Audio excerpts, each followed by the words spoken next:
Comienzo a la mesa Juventudes y Futuro de la Democracia Latinoamericana. Es un placer presentar a los invitados de nuestra mesa. Rodrigo Arim, rector de la Universidad del Uruguay, Stefan Reich, psicoanalista, Gerardo Caetano, doctor en Historia, Guillermo Carvajal, psicoanalista. Me acompañan en la coordinación las compañeras Soledad Silva, de la Asociación Psicoanalítica del Uruguay, y Luciane Moraes, del Grupo Psicoanalítico de Curitiba. Bueno, estamos llegando a los días finales de nuestro primer congreso virtual, un congreso muy diferente a los habituales. Supuso sobreponerse a las privaciones y obstáculos, ser audaz ante lo intempestivo e inventar un nuevo congreso. Estas semanas hemos participado de un intenso intercambio de gran profundidad y cercanía, con un mayor acento de lo autóctono, de lo regional. Y eso creo que ha tenido otro impacto, otras resonancias y otros descubrimientos. Estos temas como futuro, juventudes, democracia, no han dejado de estar presentes a lo largo del Congreso y creo no cesarán de estarlo.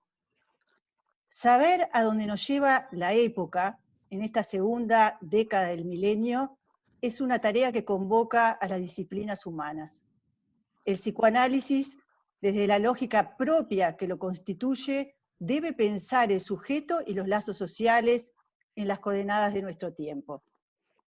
Si su condición es ocupar un lugar siempre incómodo en la polis democrática, en regímenes autoritarios, está directamente excluido y segregado como disciplina. No podemos desconocer que este se constituye como síntoma y resistencia a las verdades establecidas, hace trastabillar el imperio de sentidos hegemónicos, busca la equivocidad ahí donde hay univocidad de saberes cristalizados, aporta otras lecturas al malestar de nuestra época a partir de la escucha de lo que escapa y es desechado en otros discursos. Es doloroso saber que América Latina es la región más injusta, desigual, pero no por eso más pobre y violenta del planeta, pero de la mayor concentración de la riqueza. El derecho a la educación es una deuda pendiente y los jóvenes son los más afectados. Si bien América Latina es diversa, en relación a la pandemia se encuentra en los peores escenarios mundiales. Países pobres que han tomado las medidas necesarias no están en esta situación, como señalaba Chomsky recientemente. Con horror asistimos al deterioro de la democracia y la reemergencia de autoritarismos y tendencias neofascistas. Frente a estas cifras alarmantes, la cuestión de la responsabilidad nos interpela. Este congreso deja dos manifiestos de los analistas agrupados en FEPAL, Basta Ya y Vidas Marcadas. Tengo el gusto de presentar una mesa en la que estaremos pensando los cruces de disciplinas con estos destacados panelistas. Primero los vamos a escuchar para luego establecer un diálogo en el que también podrán participar enviándonos desde ya, si quieren, las preguntas a través del chat. Los trabajos, incluso traducidos al portugués, el trabajo de Stefan y el trabajo de Guillermo, también lo podrán encontrar en el link. Bueno, le voy a dar primero la palabra a Rodrigo Arim. Rodrigo es rector de la Universidad de la República del Uruguay. Fue decano de la Facultad de Ciencias Económicas y de Administración de la Universidad de la República. Consejero directivo del Centro de Estudios Fiscales del Uruguay. Investigador del Instituto de Economía en el área de empleo y de distribución del ingreso. Licenciado en Economía de la Facultad de Ciencias Económicas y de Administración. Realizó estudios de posgrado en la Universidad Torcuato Di Tella de Buenos Aires, Argentina. Fue responsable del área de políticas sociales en la Oficina de Planeamiento y Presupuesto de la Presidencia de la República. posición desde la cual participó activamente en el diseño de cambios en la matriz de protección social del Uruguay. Previamente fue coordinador de investigaciones del Instituto Cuesta Duarte, instituto dependiente de la central sindical PIT-CNT, que es nuestra central de trabajadores. Consultor en diversas oportunidades del BID, Banco Mundial, CEPAL, OIT, PNUD, UNESCO y CEGIB. Ha publicado diversos artículos en revistas científicas especializadas y capítulos en libros en sus áreas de interés. Bueno, Rodrigo, te damos la palabra. Antes que nada, buenas tardes y muchas gracias por la invitación a participar en este 33 Congreso Latinoamericano de Psicoanálisis. Por razones académicas y personales es un gusto estar en esta mesa en este momento y simultáneamente señalarles la necesidad de una reflexión cruzada sobre temas de democracia y juventud en este continente tan castigado. Permíteme hacer una primera aclaración y una pequeña ubicación de mi intervención desde la humildad. Como tú planteabas, Carolina, mi área de especialización tiene que ver con la economía laboral, por lo tanto voy a hablar bastante de economía, y mi actual rol en frente de la principal institución de educación superior del Uruguay, la Universidad de la República, me obliga también a pensar y reflexionar bastante desde ese ámbito en particular, o sea, el rol de la democracia y la educación superior para los jóvenes. Permítame comenzar con una breve introducción.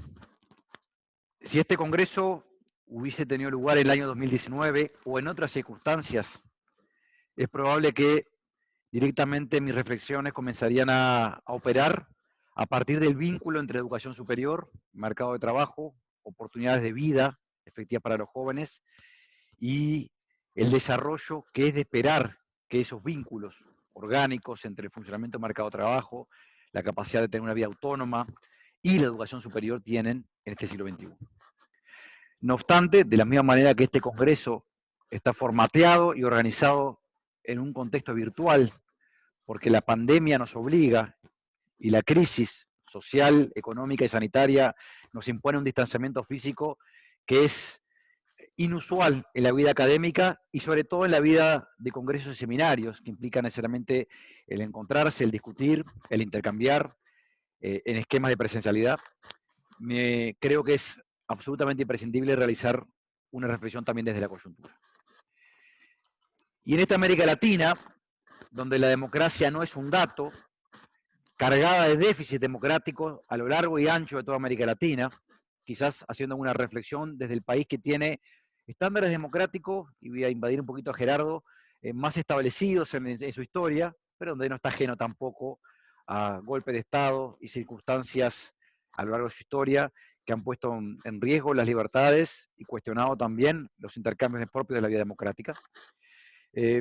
Reflexionar sobre democracia y juventud es también ponerse en el presente y pensar cuál va a ser el efecto, o cuál es el efecto plausible que la pandemia, la crisis sanitaria, puede tener sobre los jóvenes y sobre la vida democrática en el futuro.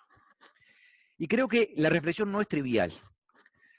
Hay una afirmación que es absolutamente cierta desde el punto de vista sanitario, que es que la pandemia, la epidemia, este COVID-19, afecta fundamentalmente a las generaciones adultas y los adultos mayores.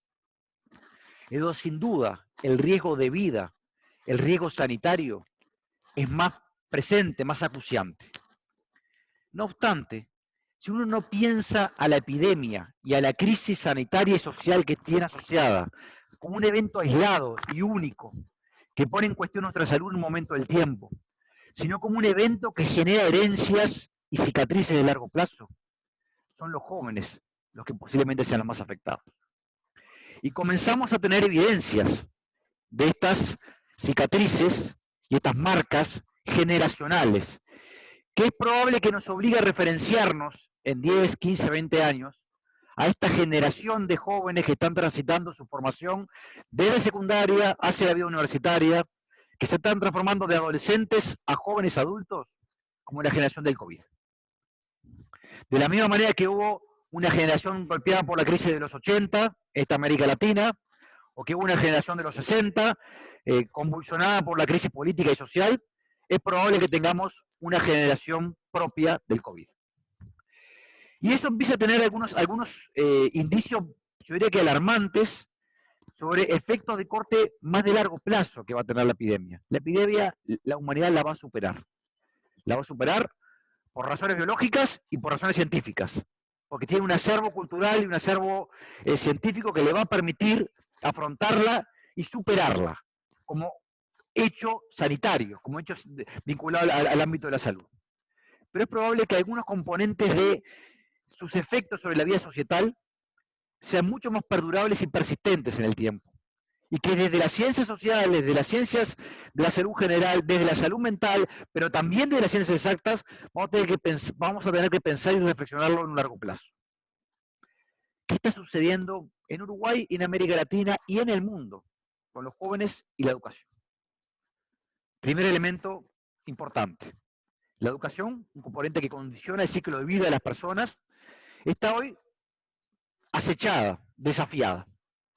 Los datos que manejamos en Uruguay y en el mundo hablan de un nivel de desafectación, de desvinculación de la vida de la educación formal de los jóvenes en este 2020 preocupante. Pero además desigual. No es las mismas circunstancias educativas que están atravesando este 2020 los jóvenes que en Uruguay, por ejemplo, transitan en la educación pública que en la educación privada. En la educación pública en espacios de centralidades urbanas, que en la educación pública en espacios en los márgenes de las urbes latinoamericanas. Y eso tiene que ver también con las posibilidades objetivas de realización en el futuro de parte de estas generaciones. No es porque sea irreversible. En la vida social, las crisis no son irreversibles, pero requieren de políticas públicas decididas para superarlas.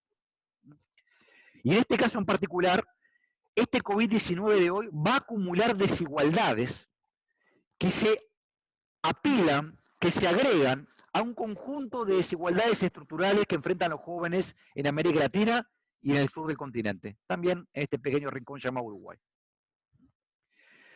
¿Por qué hago referencia a esto? Porque entiendo que la democracia, y ahora voy a centrarme más en el aspecto más tendenciales, y los desafíos de la democracia tienen que ver con componentes formales que son válidos e importantes. La participación ciudadana, la capacidad de elegir, la participación en los debates públicos, una noción de democracia profunda, deliberativa, argumentativa, donde implica contrastar ideas, buscar espacios de encuentro, de debate y de síntesis social y de elección social en el conflicto. La democracia no evita el conflicto, lo administra cuando funciona adecuadamente y es capaz de tomar decisiones sociales que apuestan a la construcción de un bien común en espacios relativamente cohesionados. Si entendemos la democracia no solamente como el ejercicio al voto, sino como el ejercicio del derecho a la participación, a la discusión, a la concreción de espacios de participación ciudadana que impliquen también el sentimiento de pertenencia a la sociedad en su conjunto y a estos colectivos. Hay tendencias estructurales que están golpeando el mundo del trabajo y el mundo educativo que deberían llamarnos la atención desde América Latina. Porque en este continente tan desigual, esas tendencias estructurales pueden transformarse en también una alarma contra la posibilidad de impulsos autoritarios que estamos viviendo, que están presentes en el continente. Impulsos autoritarios que no se combinan solamente en una lógica binaria, regímenes democráticos, regímenes dictatoriales. Se combinan en un degradé complejo, en donde los países de América Latina atraviesan, donde los principales afectados son los jóvenes. Por ejemplo, la violencia. A veces violencia política, a veces violencia criminal. Pero lo cierto que en los espacios, podemos citar a México, a Colombia, como el espacio donde claramente esto está atravesando y mucho, se mezclan estas instancias y los jóvenes, ya sea como activistas, Colombia, ya sea como víctimas de la violencia criminal, como en México, se transforman también en un espacio de no concreción del sueño democrático. No alcanza constitucionalidad democrática. Se requiere generar espacios donde el derecho de esos jóvenes sea respetado. En América Latina hay muchos ejemplos de esta naturaleza y de estos déficits de democracia que afectan particularmente a los jóvenes. Pero no somos la única región del mundo que atraviesa esta discusión, estos debates, donde posiblemente tengan algunas expresiones políticas, institucionales y sociales más álgidas, más complejas. ¿Qué está sucediendo en el mundo con el vínculo entre juventud y democracia? ¿Qué es de esperar que suceda en el futuro? Y me voy a dar voy a cometer el atrevimiento de salir de los confines de la economía laboral y traer a colación algunas reflexiones que creo que, hechas desde el norte, desde Estados Unidos, tienen implicancias muy duras para América Latina y el Caribe. El filósofo de la Universidad de Harvard, Michael Sandel, acaba de escribir un libro cuyo título en español es La tiranía de la meritocracia, que dialoga, por un lado, con el sueño meritocrático, un sueño que se llama falso, por varias razones, que tienen que ver con teoría de la justicia, que tiene que ver con la percepción de lo que deberíamos entender por meritocracia y por justicia, por arreglos justos desde el punto de vista social, pero que dialoga también con la percepción y posibilidad objetiva de que la democracia se transforme en una realidad para los jóvenes, entendido como espacio también de respeto mutuo. La meritocracia es un arma de doble filo, afirma Sandel, y es un arma de doble filo porque, por un lado, le permite el sueño meritocrático, que es tan propio de la vida norteamericana y del etos norteamericano, ¿sí? El sueño americano. Ese sueño que implica que los hijos van a estar siempre mejor que los padres y que el esfuerzo Rodrigo, personal, ¿sí? Piden que vayas un poquitito más despacio porque los colegas, capaz que en habla portuguesa, les cuesta más seguir. Un poquitito más Perfecto. despacio. El sueño meritocrático norteamericano, que está en esa famosa frase que es el sueño americano, la noción de que los padres heredan a los hijos una mejor vida y que los hijos van a superar los estándares vitales de los padres, es un sueño entumecido hace 50 años. Fue cierto hasta 1980 en promedio. No lo es en el Estados Unidos de hoy, donde el ingreso mediano de un adulto blanco en Estados Unidos es inclusive inferior hoy de lo que era en 1980. Por lo tanto, esa forma de percibir el futuro y la dinámica social en donde la movilidad ascendente en base al esfuerzo personal era visto como un etos básico y constitutivo de la sociedad norteamericana, está en cuestión. Y no es casualidad, ni es ajeno el surgimiento de estándares autoritarios como Trump en este contexto. Lo que está en cuestión en sí mismo es la posibilidad de que los jóvenes logren superar a través de la movilidad los estándares de vida de sus padres. En promedio, en media. Esto sucede para la mayor parte de la sociedad. No sucede para la cola superior de la sociedad, que se ha alejado progresivamente más de los estratos medios y bajos de la sociedad. El incremento de la desigualdad, propia del mundo de Estados Unidos, de América Latina, con matices, porque ha dependido también de los procesos políticos. Hay procesos políticos de América Latina que han revertido en parte el aumento de desigualdad. Hoy estamos en una situación de balance más complejo. Ha llevado a una reacción autoritaria, a la ausencia de que la democracia funciona efectivamente como un mecanismo donde la heterogeneidad social se transforma en oportunidades para todos, en un diálogo cosmopolita, capaz de articular y apalancar el futuro de las próximas generaciones. Y entonces la meritocracia presupone dos elementos, o dos conceptos básicos. En primer lugar, quienes están en la cima de la sociedad, lo están porque lo merecen, porque se esforzaron, porque tomaron las decisiones correctas, porque emprendieron, porque pusieron sus talentos en juego para formarse y para aplicar luego esa formación en el desarrollo de una trayectoria vital exitosa. Pero implica también una suerte de humillación para quien no alcanza sus estándares. La humillación de quien no es que no está arriba, no está en la cima, no porque no lo merece, sino porque en realidad ni sus talentos, ni su esfuerzo, ni su vocación le permiten estarlo. No es culpa de la sociedad, sino del individuo estar donde está. Y eso desde el punto de vista del entretejido social, cuando se generaliza como percepción, genera disgustos, genera molestias. Y esto se expresa, por ejemplo, en el ascenso de Trump. ¿Quién apoyaron a Trump? Los sectores medios que tradicionalmente en Estados Unidos estaban sujetos a la movilidad social ascendente. Sectores blancos, no sujetos de discriminación a priori, ni por razones de raza, ni por razones de género, ni por razones territoriales, que hoy ven entumecido ese mecanismo. ¿Cuál es la principal herramienta en las sociedades contemporáneas? Y aquí lo hilo con la educación superior. Que vamos a tener para que exista esta movilidad. La educación universitaria. Y el no acceso a la educación universitaria es en el siglo XXI un problema de discriminación, un problema de restricción vital, como lo era el no acceso a la educación secundaria hacia mediados del siglo XX. Por lo menos en esta parte sur del continente. Acá, por supuesto, hay diferencias entre los países en función del nivel de desarrollo relativo que fueron adquiriendo durante todo el siglo XX. Por lo tanto,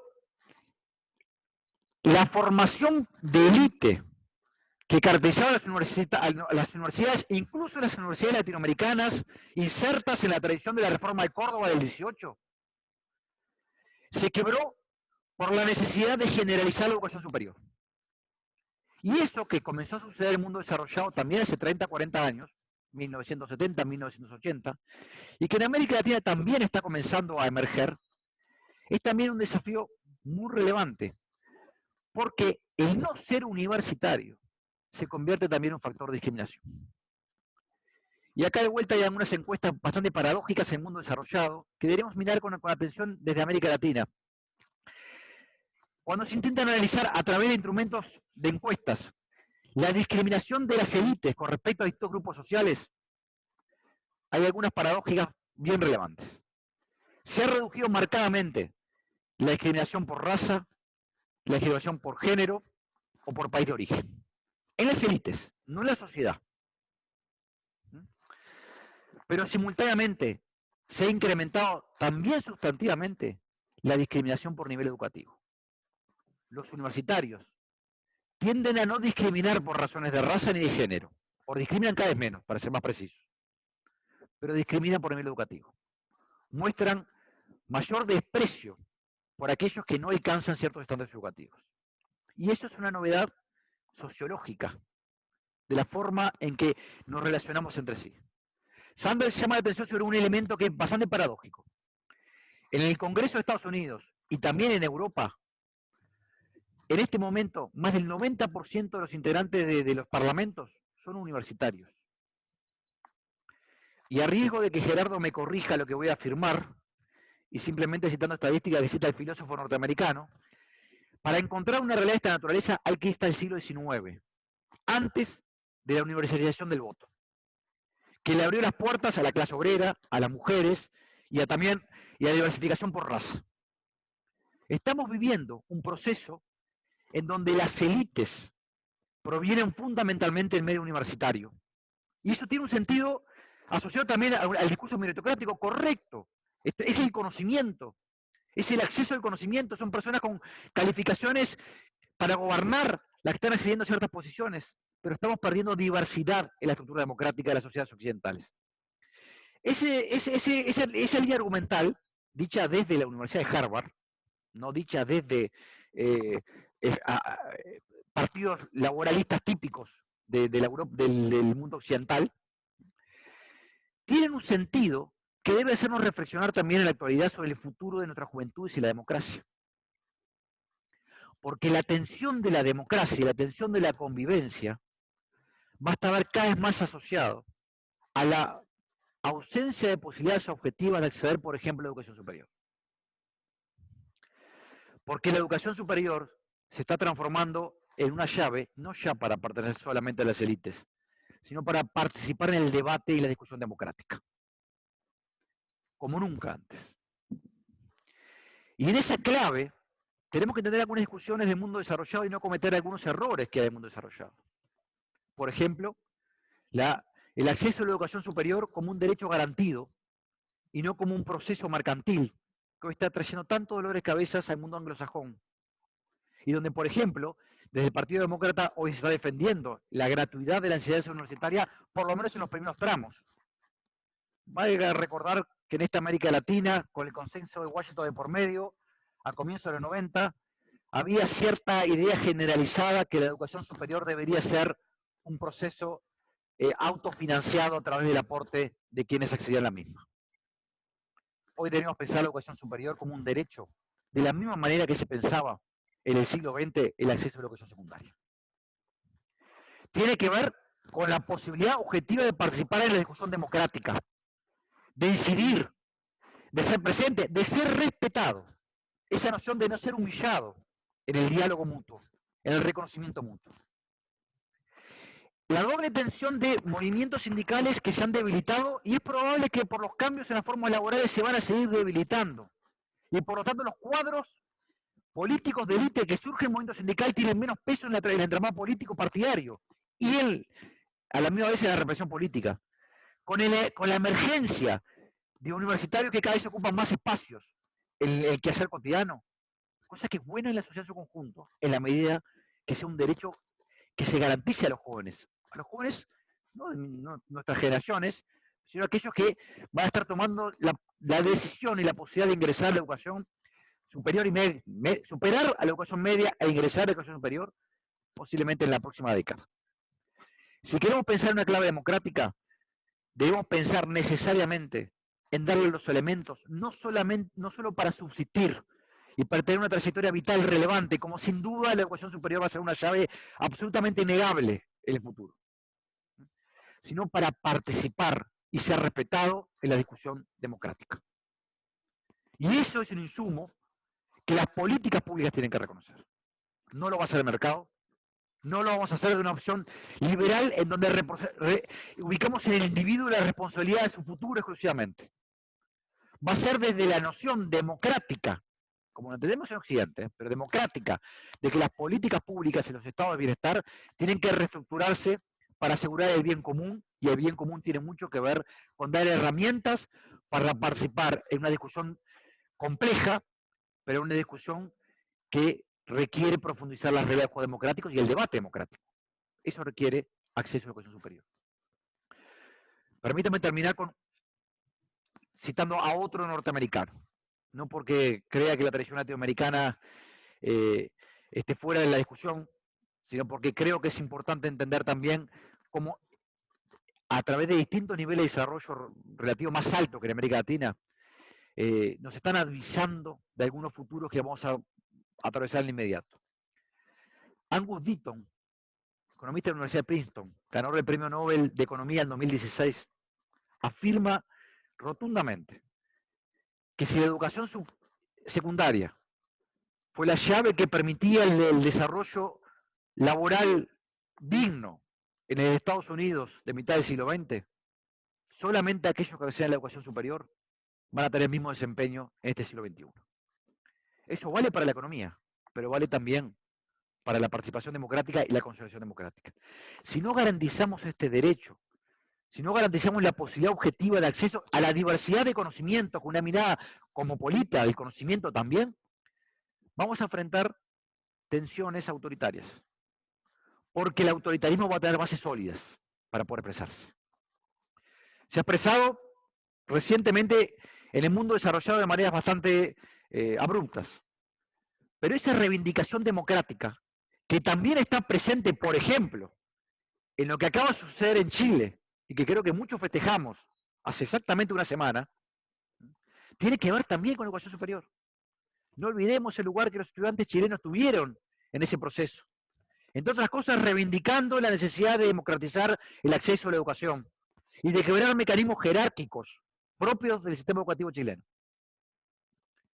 Eso es parte del debate democrático del presente y es parte también de cómo construimos una base sólida para que nuestros hijos vivan una democracia más plena y no el riesgo sistemático del autoritarismo, que también está presente en el propio conocimiento.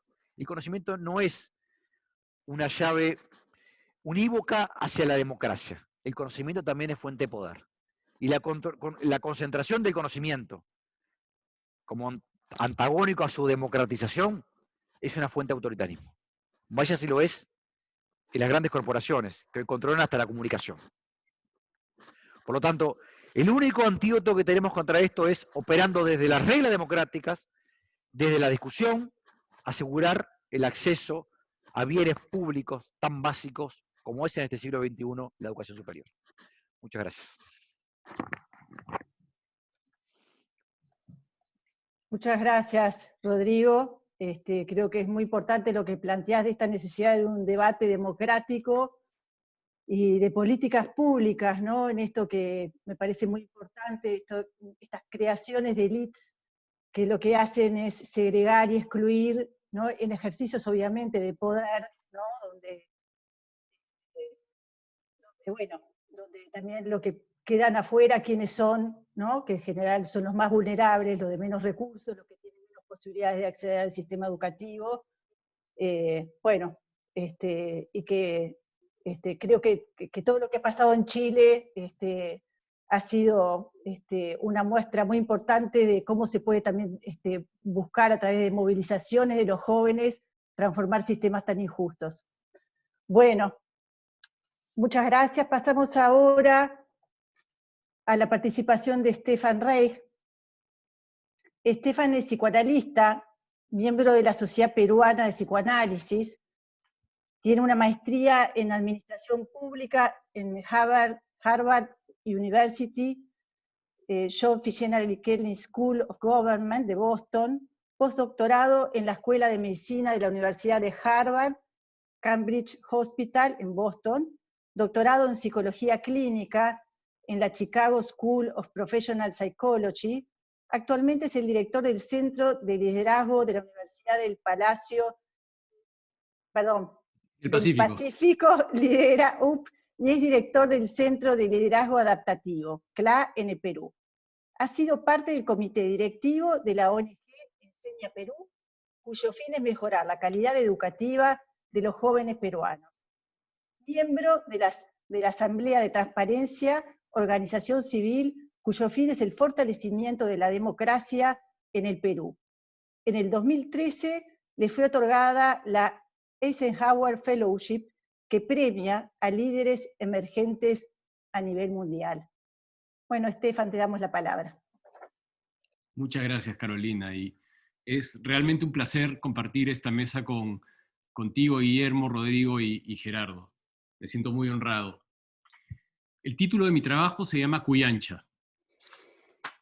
Y dice así: nuestro oficio como psicoanalistas nos enseña que para madurar, crecer y pensar, se requiere de un ambiente contenedor que permita que estos delicados procesos ocurran. Así lo hacemos en el consultorio y en nuestro trabajo clínico, donde permitimos que se vaya develando una transformación ante nosotros con el fin de que los pacientes que llegan a nuestra consulta puedan vivir con mayor libertad y autenticidad. Para lograr esto, los psicoanalistas nos proveemos de herramientas teóricas y clínicas que hemos adquirido a lo largo de décadas de experiencia y de escucha. Esta forma de mirar el mundo también nos permite un entendimiento de las sutilezas en las relaciones humanas y de las grandes pulsiones que recorren los tejidos sociales. Así, a su vez, leemos la política, la literatura, la sociología, el arte y tantas otras manifestaciones de la experiencia humana desde estos prismas que llevamos a todos lados y que son parte de nuestro ser. En nuestra historia, muchos analistas, empezando por el mismo Freud, aplicaron ideas que provenían de nuestras canteras teóricas a otros espacios con el fin de entender dinámicas grupales y sociales, logrando así grandes avances en el entendimiento del malestar de la cultura y de la civilización. Hoy, más que nunca, y ante los embates de fuerzas antidemocráticas que rondan al mundo y que históricamente han tenido asidero en nuestro barrio latinoamericano, los psicoanalistas tenemos el deber de aportar nuestro conocimiento para que el abuso, la indiferencia, la discriminación, la ruptura del orden democrático y la impunidad no prevalezcan por encima de la capacidad de diálogo, los derechos humanos y la colaboración, que son las bases de toda sociedad democrática. Para lograr esto, se necesita un entendimiento del otro y su alteridad, y es desde ahí que los analistas podemos contribuir al fortalecimiento de la democracia en nuestra región. Hoy, quiero compartir una historia con todos ustedes, la de Cuyancha, que significa red en quechua y que lleva tejiéndose desde hace 8 años. Cuyancha es una iniciativa social que nació para que los jóvenes líderes de distintas proveniencias del Perú se conozcan, se escuchen y puedan generar lazos de confianza a partir de una experiencia cercana, intensa y movilizadora. Mi país es tierra de hábiles poetas que hacen malabares con las palabras y las metáforas en base a un gran ingenio. También es tierra de cocineras y cocineros que aunan ingredientes y recetas de gente de todo el planeta para producir platos originales que llegan a los estómagos de distintas personas en lugares remotos. Sin embargo, para los peruanos, tolerar a alguien distinto no es fácil de digerir. Mi país es una tierra donde las distintas voces que salen de nuestras gargantas muchas veces se pierden en el olvido de una política carente de instituciones que fomenten nuestra escucha. Es así que desde nuestros inicios como república fuimos y seguimos siendo un país de compartimentos estancos con poca permeabilidad entre los distintos grupos sociales. De esta lógica, Cuyancha partió como una respuesta a esta compleja problemática peruana. Y es que la desconfianza, esa manzana podrida que corrompe nuestro tejido social, hace que pocas veces podamos salir de nuestras burbujas para realizar un emprendimiento con alguien distinto a nosotros. El resultado es una permanencia en nuestros guetos o algoritmos sociales que nutren nuestras ideas erróneas ad infinitum. Las consecuencias de continuar por este camino son devastadoras. Un país que no se integra, que vive en la escisión eterna donde sus ciudadanos se desconocen, está condenado a vivir en el atraso y será siempre un caldo de cultivo para que las fuerzas antidemocráticas y populistas petardeen cualquier atisbo de progreso. Esta situación, que también la viven otros países de nuestra región, nos envía directo al deterioro de nuestras sociedades y carcome la posibilidad de progresar gracias al insumo social más potente que tenemos los latinoamericanos, nuestra diversidad. Cuyancha fue impulsada por personas que no se relacionan con la política de una manera directa, pero que tienen una genuina preocupación por el Perú. La posibilidad de acercar cada vez más a los peruanos es titánica y probablemente demore algunas generaciones más en cristalizarse, pero pensamos que un esfuerzo por lograr una mayor integración podría venir desde las cabezas, empezando por los líderes juveniles que están a puertas de asumir un mayor protagonismo tomando las riendas de nuestra sociedad. Así pensamos, si políticos, empresarios, activistas, miembros de las Fuerzas Armadas, académicos, líderes religiosos, periodistas, líderes LGTB y otros agentes de cambio social pudieran tener un encuentro cercano, íntimo y alejado de su día a día, quizá, solo quizá, podríamos pensar el Perú de manera distinta. Es decir, como un sistema complejo e imperfecto que necesita de todos sus habitantes para seguir construyendo una unión lo suficientemente buena, un gerundio constante. Cuyancha partió como un ejercicio basado en una metodología pedagógica que experimenté por primera vez hace algunos años cuando realicé una maestría en el extranjero. Esta metodología, que toma principalmente insumos del psicoanálisis, pero también de otras disciplinas, ha ayudado a muchos alumnos a asumir posiciones de liderazgo de alto nivel en sus países de origen. Desde este lugar, son más conscientes de la complejidad de las dinámicas grupales, escuchando lo que se dice y lo que se calla, y aceptando el conflicto como un elemento fundamental para cambiar mentes y corazones. Así el aula se vuelve un espacio transicional donde emergen dinámicas que se replican en nuestras sociedades constantemente, permitiendo que los alumnos vivan la tensión y el desequilibrio de un proceso adaptativo de cambio, y donde los prejuicios y supuestos del otro son los impedimentos más grandes para progresar. Al terminar mi experiencia académica, regresé al Perú con la idea de compartir esta enseñanza. Quizá, pensé, vivir una experiencia parecida podría ayudar a mis compatriotas a construir un liderazgo más consciente en el marco de los muchos desencuentros y fracturas sociales con las que convivimos los peruanos. En un primer programa piloto, logramos que 25 jóvenes líderes peruanos de distintas procedencias que jamás se hubieran conocido y que muchas veces se encontraban en las antípodas sociales o políticas, fueran a un hotel alejado, en Arequipa, para escucharse y aprender en un laboratorio social que reflejase la complejidad y la diversidad de la sociedad peruana. La primera promoción estuvo formada por personas tan diversas como la lideresa de un partido de izquierda, el gerente corporativo de una empresa de telecomunicaciones transnacional, el editor de una de las revistas de negocios más importantes del medio, un chef que usa insumos de la Amazonía peruana, una lideresa transexual, un cura, entre otros. Desde aquella vez, hemos tenido ya 7 encuentros y los resultados han sido notables. El aprendizaje siempre se da con tensión, conflicto y dolor. Pero a partir de esa experiencia, los participantes empiezan a conocerse desde su humanidad, reconociendo al otro y escuchando sus historias. En los encuentros Cuyancha, los prejuicios por colores de piel, ideología política u orientación sexual afloran y al igual que ocurrió en mi clase, se convierten en obstáculos inmensos para que el grupo evolucione. En Cuyancha, poco a poco y con el pasar de los días, se van derrumbando en este sancochado que ahí se cocina los prejuicios que tenemos acerca de alguien distinto. Al igual que este plato emblemático, una sopa que tomamos los peruanos en épocas frías y que está hecha de insumos diversos, el encuentro necesita del fuego de las emociones para cuajarse, pero también de una olla que ofrezca contención de los muchos afectos y proyecciones que implica la cocción del aprendizaje. Como analista, observo, por ejemplo, las dinámicas que emergen con asombro, cuidado y mucho respeto. En el proceso, la falta de certezas al realizar un trabajo desconocido genera angustia, temor y rechazo. Así pienso en las respuestas grupales ante la incertidumbre y en la aterradora posibilidad de hacer frente a los estadios esquizoparanoicos o depresivos de los que nos hablaba Bion con sus supuestos básicos. Frente a esto, las resistencias se fortalecen y el grupo comienza a buscar culpables por la falta de eficiencia. Es ahí que la autoridad empieza a ser cuestionada.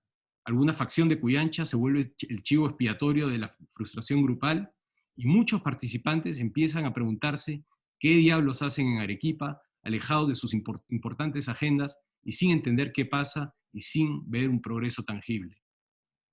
Me quiero detener en la palabra progreso, porque como consecuencia de lo que priorizan muchas organizaciones o los modelos educativos tradicionales, el grupo constantemente busca hacer tareas concretas, dando así una sensación de avance, pero que nos aleja de aquello que más cuesta y duele en Cuyancha, cuestionarnos a nosotros mismos. ¿Podría esto explicar los clamores en nuestros países por soluciones simples, pero donde no se tolera procesos de largo aliento que tienen mayor profundidad en el cambio social? ¿Podría esto explicar la popularidad de candidatos que prometen obras antes que interpelarnos en cómo ser sociedades más justas, más democráticas y más transparentes?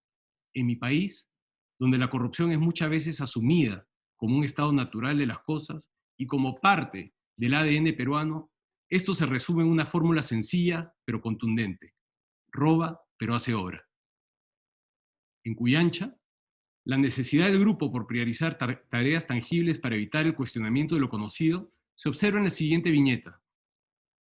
Participante: ya llevamos 3 horas en el taller y creo que deberíamos presentarnos, dado que tú no nos estás dando ninguna dirección. Facilitador: ¿y cuál sería el propósito de hacer eso? Participante: bueno, es lo que siempre se hace, ¿no? Facilitador: ¿y ese sería el mejor uso de nuestros recursos? ¿O quizá podríamos tratar de hacer algo distinto? Participante: no lo creo. Pienso que deberíamos presentarnos porque es lo correcto y porque así se hace siempre. En momentos así, pienso en nuestros pacientes y en lo que observamos en el consultorio. ¿Cómo olvidar la angustia que se genera al echarse por primera vez en nuestros divanes para embarcarse en un viaje hacia lo desconocido y donde el proceso requiere pensar e interpelarse?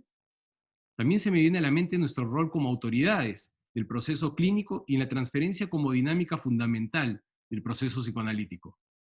En Cuyancha, la relación con la autoridad, al igual que la relación con nosotros en nuestros consultorios, viene con una gran ambivalencia y está plagada de fantasías, proyecciones y deseos inconscientes. Es por ello que cuando pienso en la autoridad en un taller como este, es imposible olvidar las múltiples expectativas que pesan sobre este rol de los grupos humanos. También se evidencia lo fácil que es ser seducido por el grupo y lo tentador que es dar soluciones que agraden a la mayoría para no pensar demasiado. Porque en el fondo, y como bien sabemos los analistas, pensar duele. ¿Será esa la razón por la cual artistas, intelectuales o activistas son muchas veces vistos como incómodos por sociedades que se resisten a cambiar el status quo? ¿Será por eso que muchas veces las dictaduras ven en el pensamiento crítico y en una buena pluma a un enemigo mortal al que silenciar? Durante el taller, uno de los momentos que más temor me genera es cuando me resisto a darle al grupo lo que más pide y añora, certezas y respuestas técnicas. En Cuyancha, temas de género, raza, clase social, afiliación política y orientación sexual son nudos latentes que toman algo de tiempo en salir, pero al abrirse, emergen como volcanes furiosos que generan desequilibrio y donde el grupo rápidamente clama orden y pide una autoridad firme y que zanje el conflicto. Es también ahí que la tentación populista me invade con fuerza, mi popularidad se desploma y mi incompetencia sube. Así, empiezo a sentir que sería mucho más fácil ofrecer una receta benigna, dar un discurso largo, motivacional y vacío. Pero sería interrumpir lo que empieza a darse en esos instantes con desequilibrio, un cuestionamiento, un nuevo pensamiento y una evolución. Mi mirada como psicoanalista me sostiene en momentos como estos y pienso en la demanda de muchos de nuestros pacientes cuando exigen un direccionamiento claro en el análisis antes de tolerar la incertidumbre del descubrimiento en el tratamiento. Cuyancha me lleva a pensar en el poco liderazgo de nuestras sociedades y en las complejidades en un mundo cada vez más incierto y narcisista como el actual.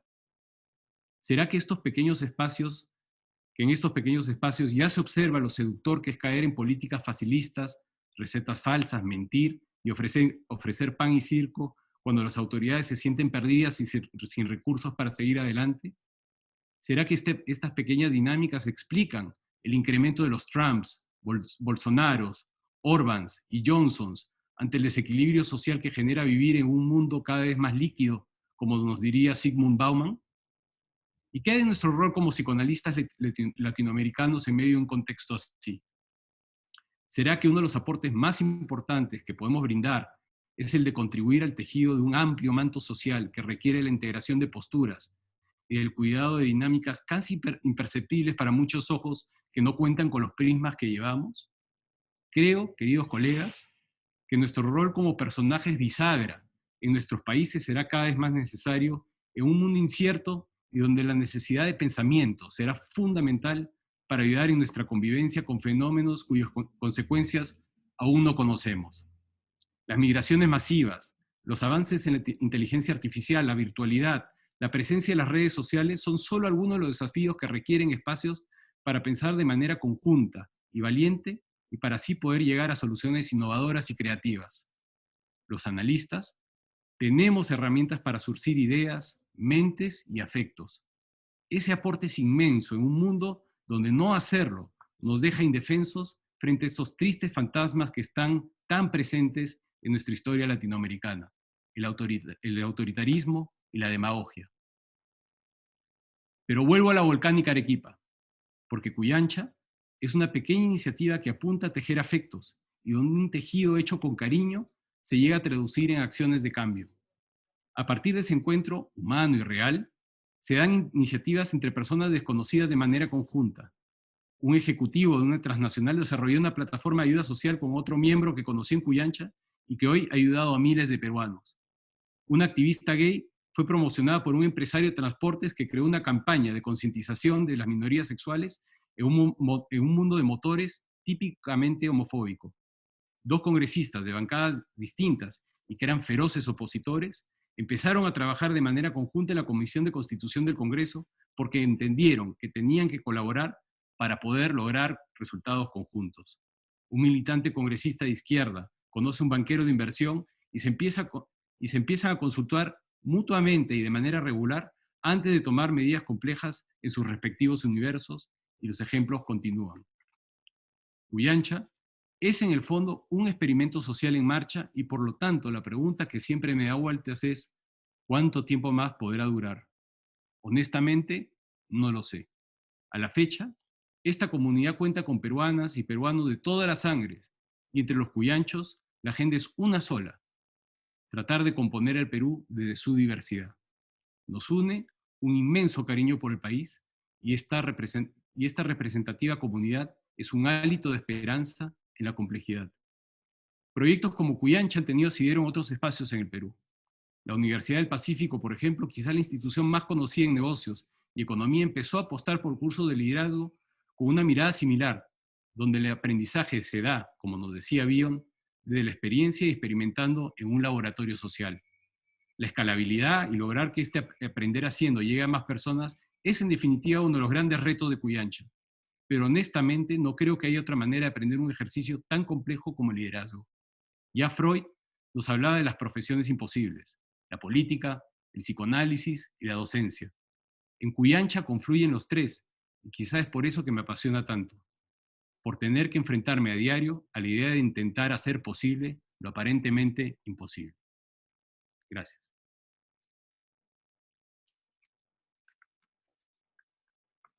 Muchísimas gracias, Estefan.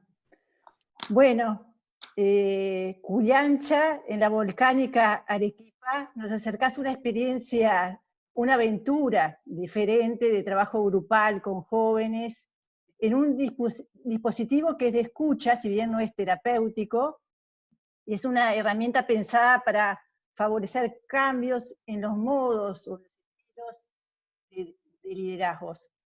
Me pareció interesante cómo se pone en cuestión en el trabajo la figura de la autoridad. Advertido, ¿no?, de los riesgos de seducción, de dar soluciones, de dar certezas, que eso es lo que dice Freud, que es la fuerte relación del líder con las masas, ¿no? Ese efecto que Freud decía sugestivo e hipnoide, y que justamente lo que trabajan me parece para desarmarlo, me parece en esos talleres y en esos espacios. Bueno, y los analistas estamos acostumbrados a trabajar con una materia tan volcánica como esa, que es la transferencia, y bueno, y es a la vez nuestra palanca, con lo que trabajamos, ¿no? Es como palanca y cruz de nuestro trabajo. Bueno, muchas gracias, Estefan. Le voy a dar la palabra a Gerardo Caetano. Gerardo, bueno, muy conocido por todos nosotros. Gerardo es doctor en Historia por la Universidad Nacional de La Plata, investigador y docente de grado 5 de la UDELAR, investigador nivel 3 en el Sistema Nacional de Investigadores del Uruguay, miembro de las Academias de Letras y de Ciencias, académico correspondiente en la Academia de la Historia en Argentina y de la Real Academia Española, presidente del Consejo Superior de la Facultad Latinoamericana de Ciencias Sociales, integrante del Comité Directivo del Consejo Superior del Consejo Latinoamericano de Ciencias Sociales, integra múltiples organismos y redes internacionales de historia y de ciencias sociales, docente de cursos de grado y de posgrado en el país y en el extranjero. Ha publicado numerosas publicaciones en áreas de su especialidad, por las que ha obtenido varios premios académicos nacionales e internacionales. Bueno, Gerardo, adelante. Buenas tardes. Es un gusto estar aquí, agradezco la invitación. Y voy a comenzar por una gran imprudencia.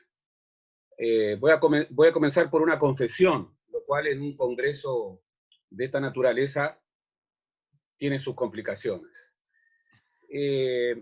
Viví buena parte de mi adolescencia y de mi juventud bajo dictadura. Y en verdad, si tuviera que elegir una de las marcas que me habitará siempre, lamentablemente esa marca es haber vivido bajo una dictadura. Y me impuse como un compromiso muy fuerte que mis hijos no vivieran jamás en dictadura. Pero no basta con eso. No basta legarles a nuestros hijos no vivir en dictadura. Hay que legarles vivir en democracia, lo cual no significa solamente que no haya dictadura. Implica una sociedad en donde haya derechos y libertades. Implica una sociedad en donde, bien, los jóvenes sean un motor de transformaciones. Implica una sociedad en donde, como bien decía Rodrigo, una sociedad de la revolución científico-técnica es una sociedad en donde tener acceso al máximo nivel de educación es un derecho, porque marca el lugar de lo que viene.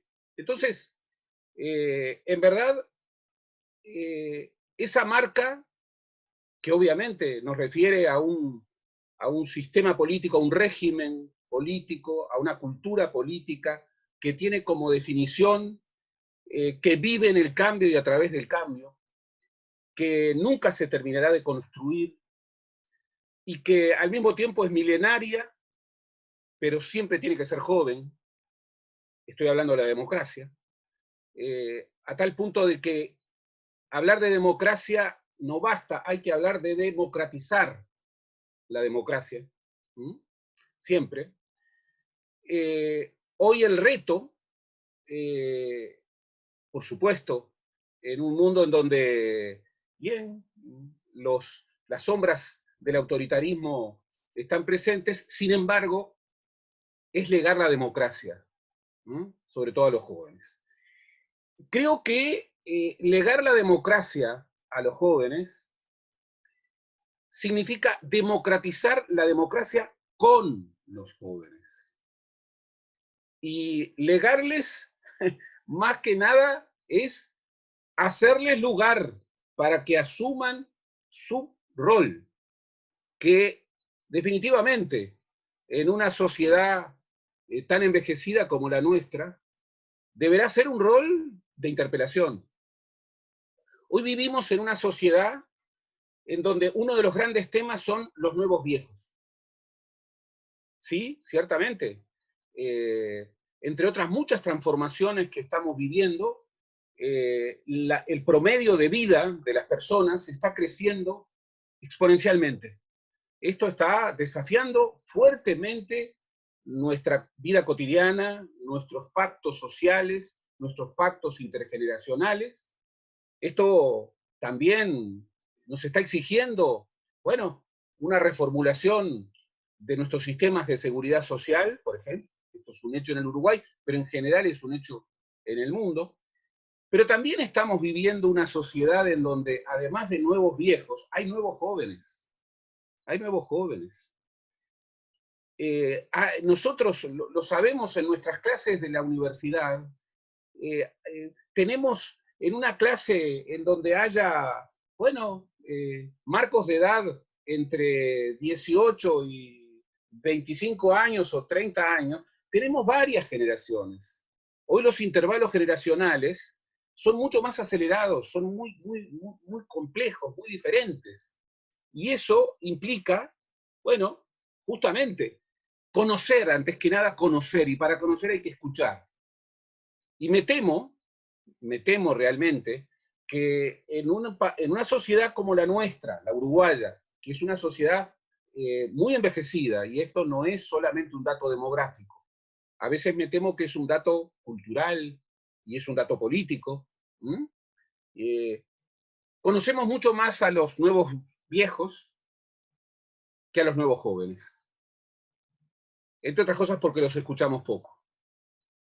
Y entre otras cosas porque creemos que son ellos los que tienen que escuchar más. Bien, yo voy a interpelar un poco esa idea.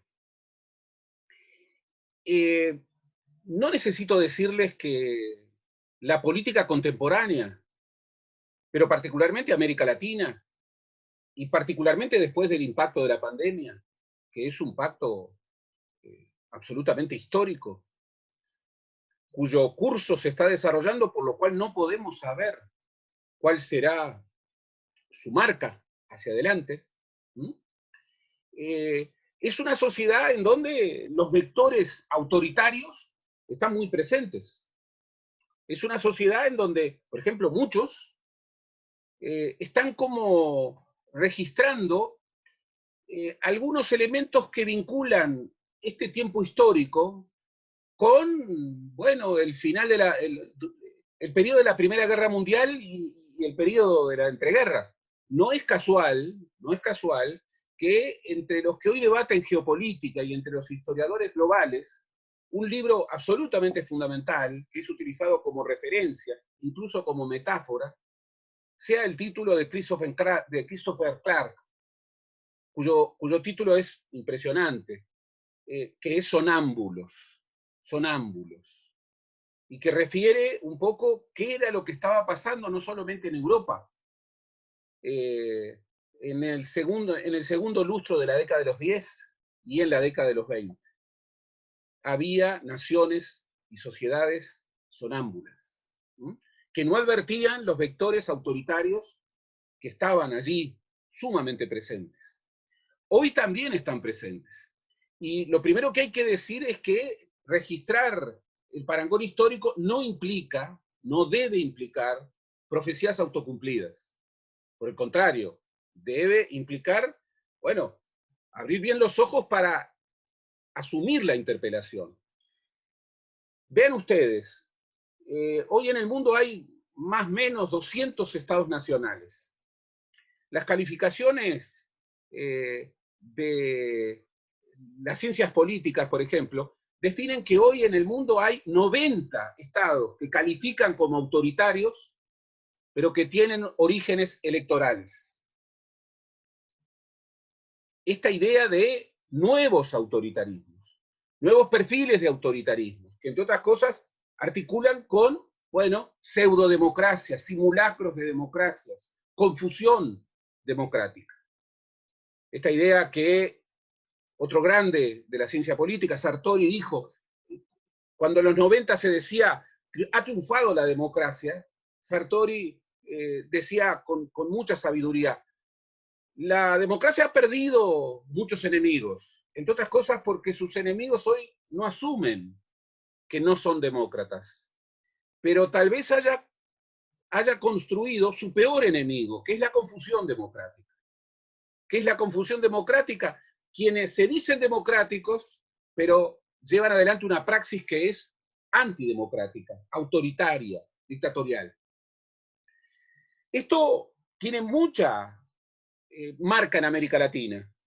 En América Latina estamos viviendo mutaciones políticas que ponen en crisis los partidos, la representación, que ponen, digamos, en crisis justamente las claves de una democracia de audiencias, en donde emergen estos nuevos liderazgos carismáticos que convocan a Arcadias regresivas, bajo la idea de, bueno, luchar contra la tiranía de lo políticamente correcto. Atrás de lo cual está una agenda de no derechos, una agenda de interpelación a los derechos de género, una agenda de interpelación a los derechos provenientes de la laicidad, de la diversidad, del reconocimiento de los jóvenes, pleno. Hoy en América Latina vemos, bueno, nuevamente pulsiones populistas. Y las pulsiones populistas hay que caracterizarlas bien. El populismo no es un contenido ideológico, es una forma de hacer política, que nos plantea oposiciones irreductibles, que nos plantea la lógica de amigo-enemigo. Y en esa lógica populista, bien, hoy los enemigos pueden ser los forasteros, los inmigrantes, pueden ser los jóvenes, y todo bajo un rótulo, bajo una vestimenta supuestamente democrática. Hoy vivimos la emergencia de, bien, posiciones de posfascismo, como las ha caracterizado Enzo Traverso. Vemos propuestas profundamente regresivas en términos de derechos, que son enunciadas desde liderazgos mesiánicos, muchas veces con respaldo religioso,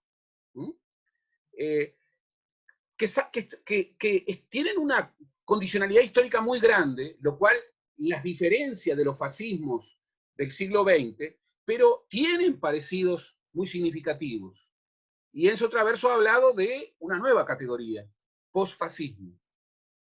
Hoy vemos en América Latina liderazgos posfascistas, y vemos en el mundo liderazgos posfascistas. Vemos nuevamente con enorme preocupación empoderamiento militar.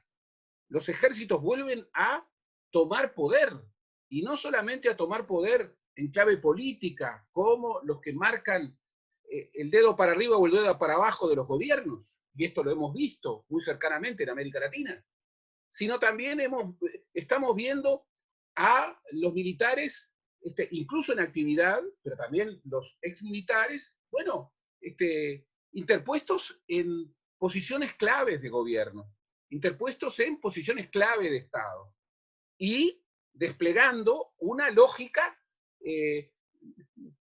No estamos anatematizando la condición militar. Una de las figuras que más admiré en mi vida era un general, el general Líber Seregni. Pero la cuestión no es ser militar o exmilitar. La cuestión es advertir que en democracia la lógica militar, que es la lógica de amigo-enemigo, no pasa. ¿Por qué? Porque en una democracia no hay una lógica de amigo-enemigo. Incluso las lógicas militares para advertir este desafío de la pandemia no me gustan. Y creo que son equívocas. ¿Por qué? Porque está la idea de, bien, estamos luchando contra un enemigo invisible.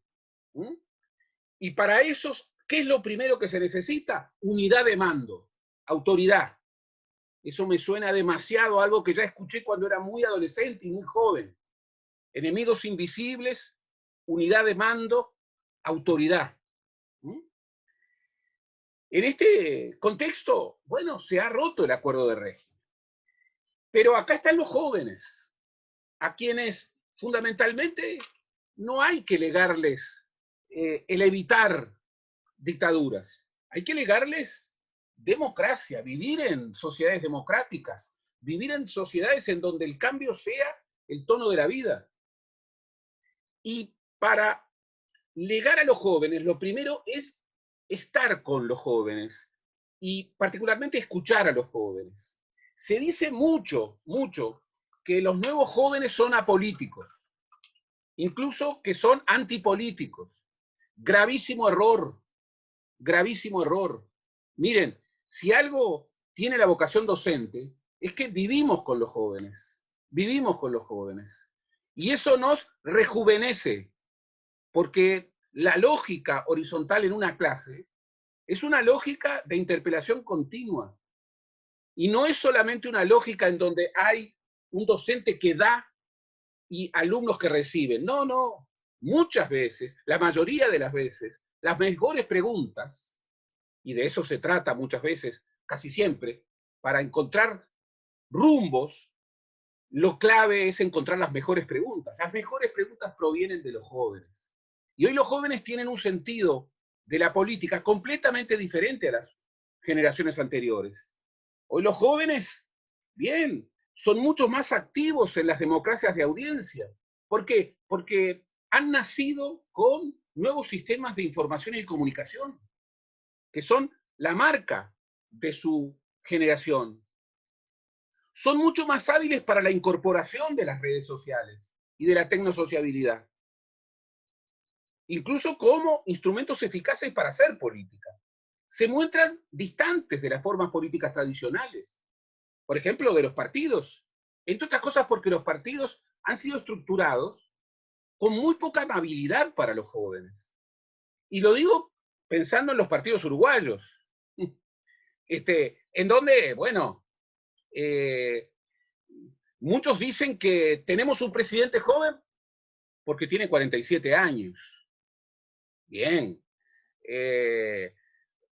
Tal vez lo definamos como joven, ¿por qué? Y bien, porque la verdad, tenemos una tasa de liderazgos muy provecta.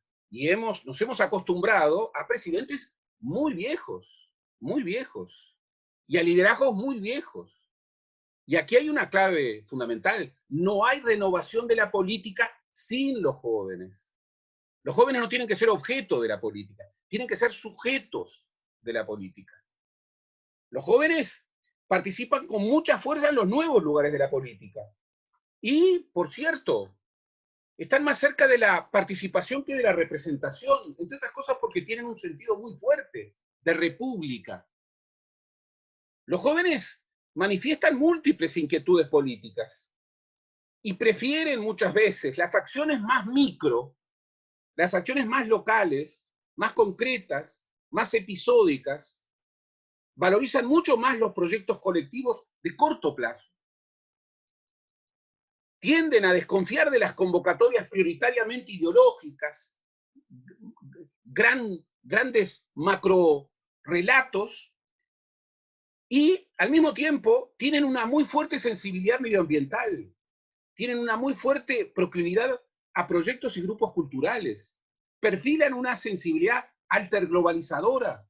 ¿Por qué? Porque son capaces de marcar desde el vamos, derechos claves, por ejemplo, el derecho de género, por ejemplo, el derecho a la diversidad, por ejemplo, la discusión absolutamente imprescindible de garantizar un modelo económico que no destruya el medio ambiente. No es legítimo un proyecto económico como los que tenemos en América Latina, que estén fundados en el extractivismo. ¿Por qué? Porque depreda lo prioritario que le debemos legar a los que van a venir, que es justamente el planeta. Un planeta que merezca la vida vivirse. Y también están dispuestos a discutir las cosas más centrales. Por ejemplo, a discutir el consumo. ¿Qué consumir? Tengo un grupo de jóvenes muy cercano que son veganos, y al mismo tiempo tienen un sentido de vínculo con los animales completamente diferente. Y me han transformado, entre otras cosas porque me ayudan a comer mejor, pero también me ayudan a desconfiar de esa visión que en Occidente siempre ha estado signando a las sociedades, que es un antropocentrismo absolutamente excluyente. Y sobre todo excluyente de seres vivos. Excluyente de seres vivos. Estos jóvenes que portan un nuevo sentido de la política están desafiados desde hace mucho tiempo con paradojas increíbles. Son los más capacitados para la nueva matriz científico-técnica, pero son los que tienen mayor desempleo. Son los que están más capacitados para el consumo simbólico, pero son los más dificultados para el consumo material. Son los que tienen en estas nuevas sociedades mayor capacidad de autodeterminación y protagonismo, pero tienen precariedades sumamente marcadas que les evitan y que les complican la movilización. Galeano decía algo, lo decía para el Uruguay, pero puede funcionar para otras sociedades, que era impresionante. Decía, en el Uruguay todo joven es culpable hasta que demuestra fehacientemente que ha envejecido. Bien, voy terminando. Una lástima, pero estamos... El envejecimiento, un minuto para cumplir los 20. Sí. El envejecimiento no es solamente un dato demográfico. Por eso, volvemos al comienzo. De lo que se trata ya no es delegar que no haya dictadura. De lo que se trata incluso no es legar democracia, es construir, democratizar la democracia con los jóvenes, no para los jóvenes, con los jóvenes. Por eso, vuelvo a la sabiduría del ágora griega, en donde nació la polis y en donde nació la democracia. En aquel momento histórico, se planteó algo muy impresionante, que lo estudian maravillosamente los historiadores de la antigüedad.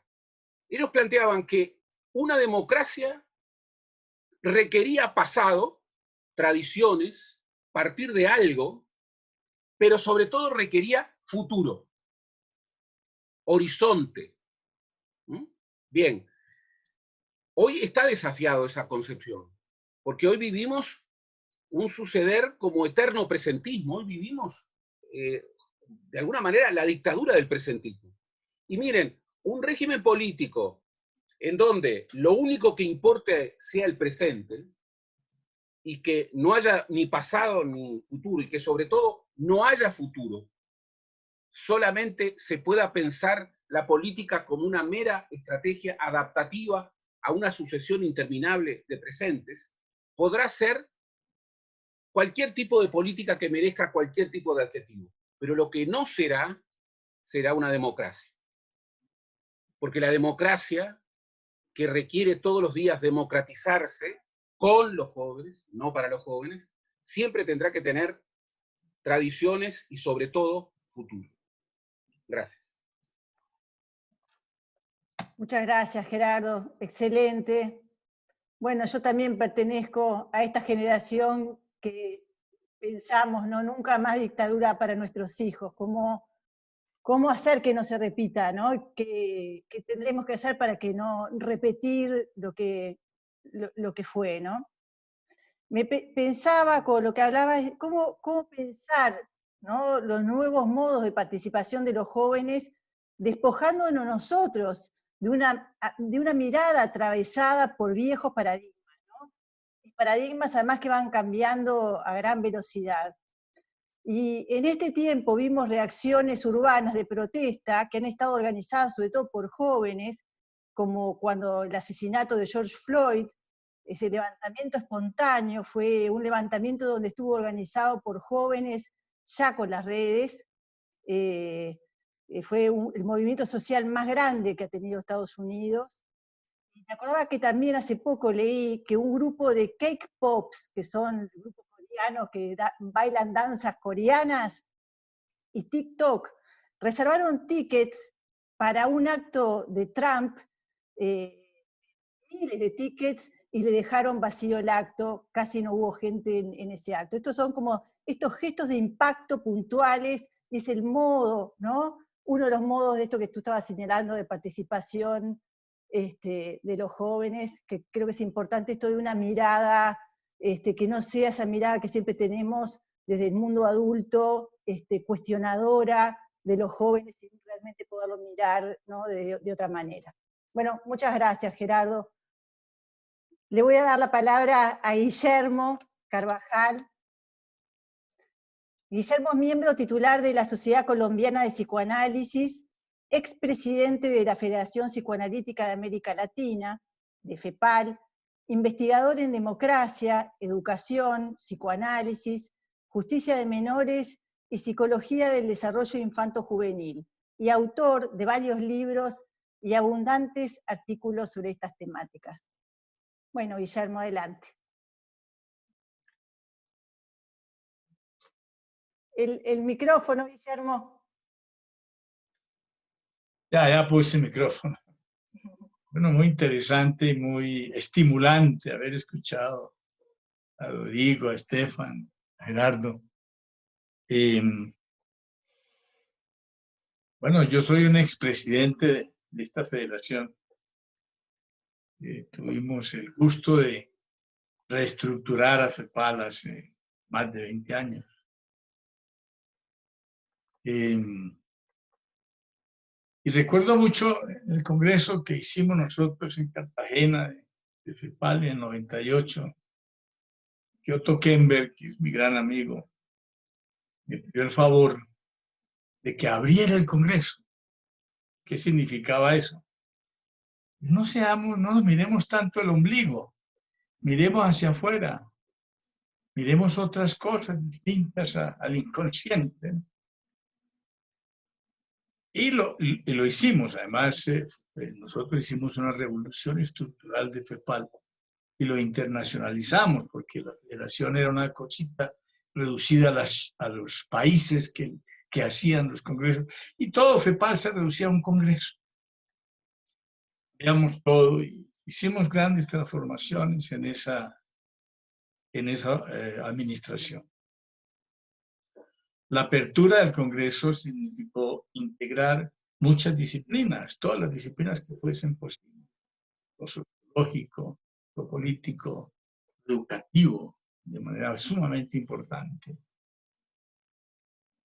Y hicimos algo que yo siento que se está haciendo acá y que quizás es Carolina, la directora de orquesta, que le toca al final del túnel decir, bueno, ¿y todo esto qué tiene que ver con el psicoanálisis? Estamos en un congreso psicoanalítico. Bueno, yo traía un texto, yo no lo voy a leer, yo voy a hablar libremente como lo hicieron. Stephanie fue un poquito más conservador en eso, como lo hicieron Gerardo y Rodrigo. Voy a hablar libremente. Muchos años metido en este tema de la democracia. ¿Cómo caí yo en la democracia?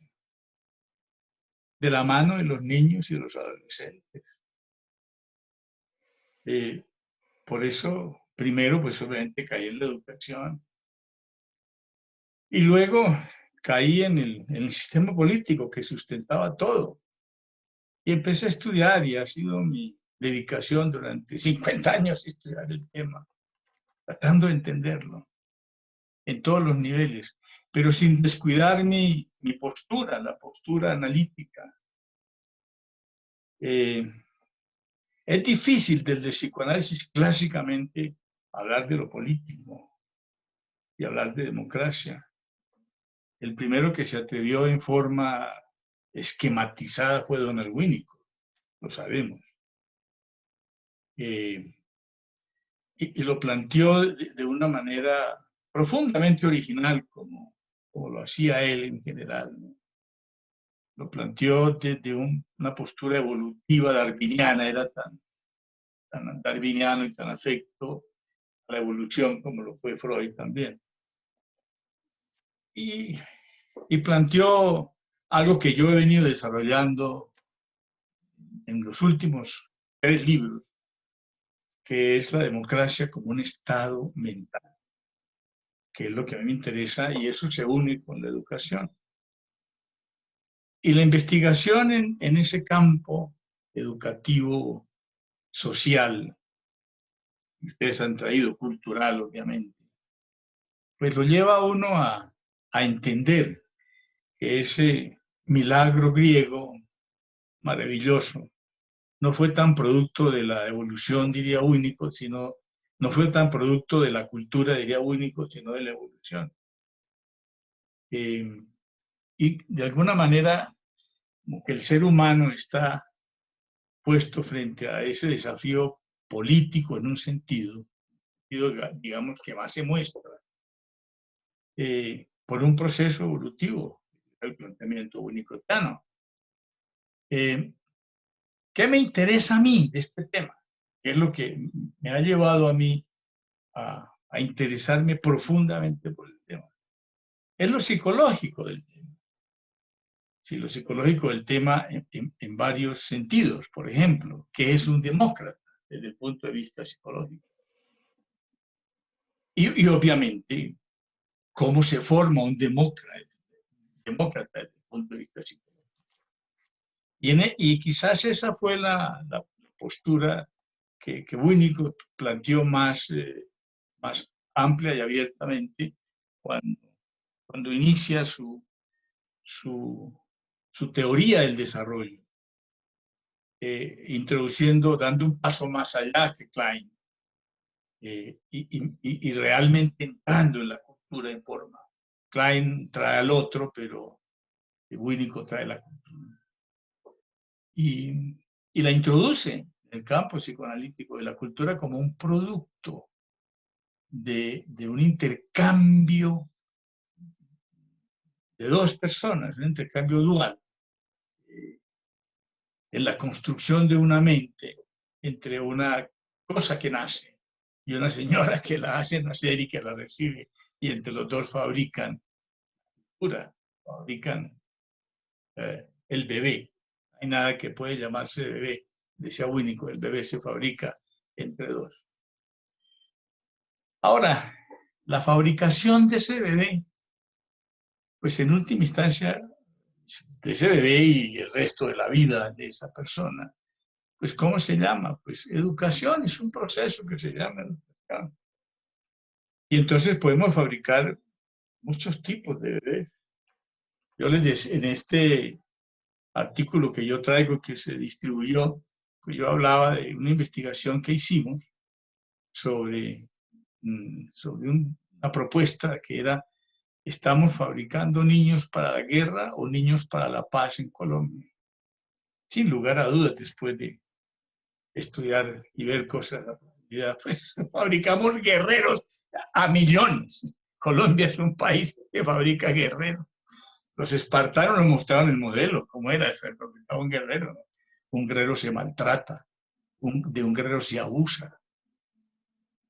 A un guerrero no se le permite ningún proceso educativo de adquirir conocimientos, etcétera, etcétera. Ellos fueron geniales en la producción de guerreros.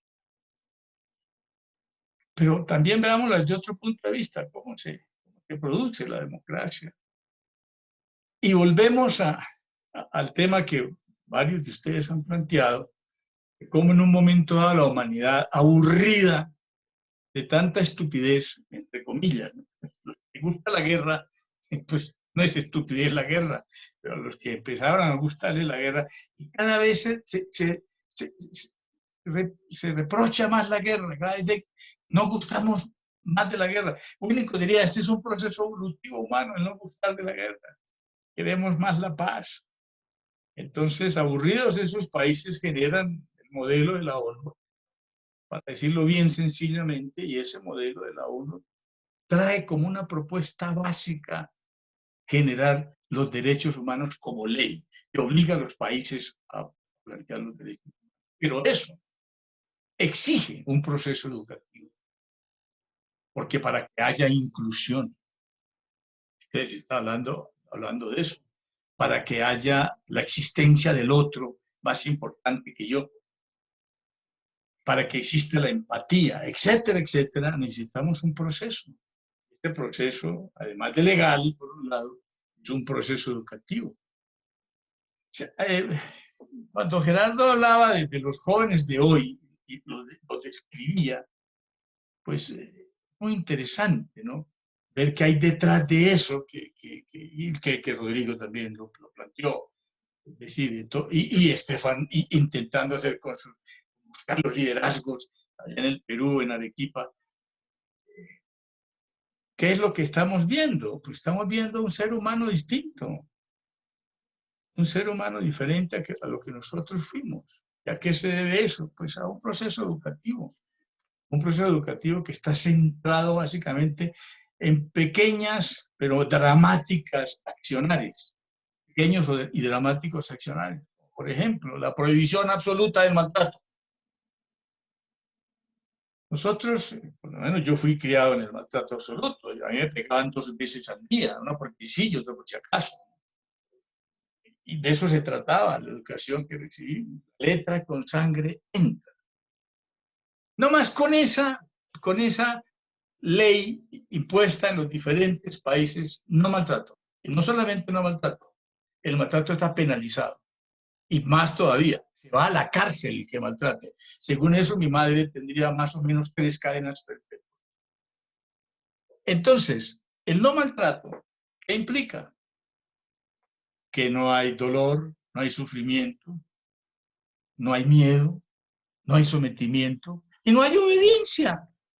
Y si tenemos no miedo, no sometimiento, no obediencia, pues tenemos un individuo libre y así, etcétera, etcétera, se fabrica el paradigma de la democracia. Yo lo traigo en ese artículo, ustedes lo pueden ver, lo que sería un paradigma de un demócrata, porque lo he estudiado profundamente y me interesa, para tratar de que el proceso educativo, una propuesta que yo hago además en mi último libro, lleve a formar mentes en democracia, estados mentales en democracia. Yo creo que eso se está logrando.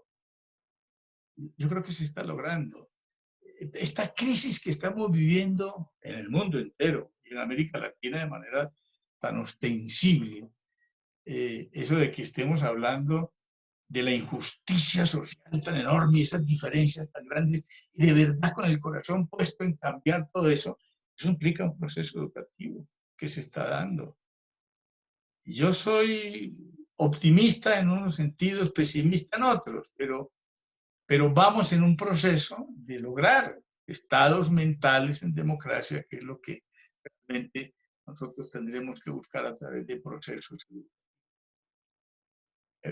Volviendo a Winnicott, él decía que para que eso se dé, se necesita un ambiente facilitador, o sea, un ambiente que facilite esa creación de un estado mental en democracia. Ese ambiente facilitador primero es la madre suficientemente buena, decía Winnicott, con las características que le asignó. Pero también sería el ambiente suficiente bueno, el hogar suficientemente bueno, capaz de formar demócratas.